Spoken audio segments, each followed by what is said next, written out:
For your watercolor feather assignment, start by choosing a frame with a piece of pre-cut watercolor paper and a feather. You can put the feather down on your paper and make some light marks with pencil to help you get the size and shape filled in. Keep these lines really, really light. This is a great place to use a mechanical pencil because it will make a light line. Make sure that you can see the center vein on your feather, and then do some marks to show the outside edges. Keep them light because feathers have soft edges. Next, you're going to begin to paint.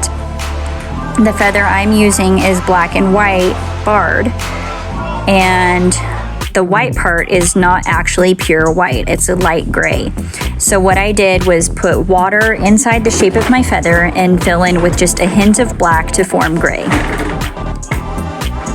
Next, I started to do the little soft parts, the downy parts of the feather down at the bottom. So for that, you're going to want to use a skinny brush and make really light marks.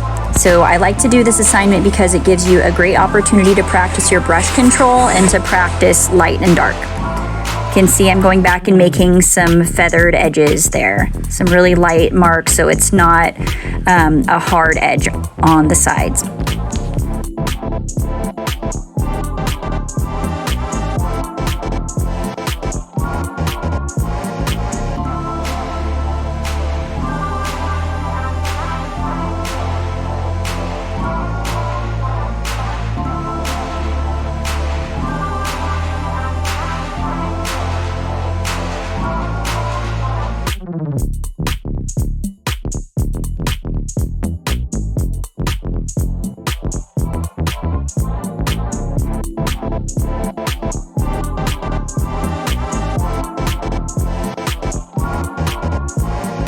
And now I'm coming back with another brush and starting to add the dark barring.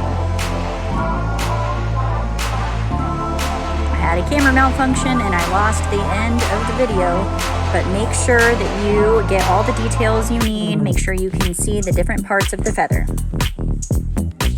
If you want to use your imagination to make the colors of your feather instead of doing what's actually in front of you, that's okay too. Begin your painting the same way by sketching out the different parts of the feather, trying to get the actual size and shape, and then think about what colors you want to use. You can change it to whatever colors you want, but I do want you to still try to create dark and light and the texture that you see. A good way to choose colors is to think about the color wheel. Colors that are analogous, meaning side by side, on the color wheel will work really well together. You could also do primary colors. For my feather, I decided to use purple and blue. They're both cool colors and I knew that it would blend well together. So I made sure I had plenty of water on my brush and filled in the first half of the feather with purple, and I decided to make it fade to blue on the other half. You'll notice that depending on how much water you get, the paint will be more or less flowy.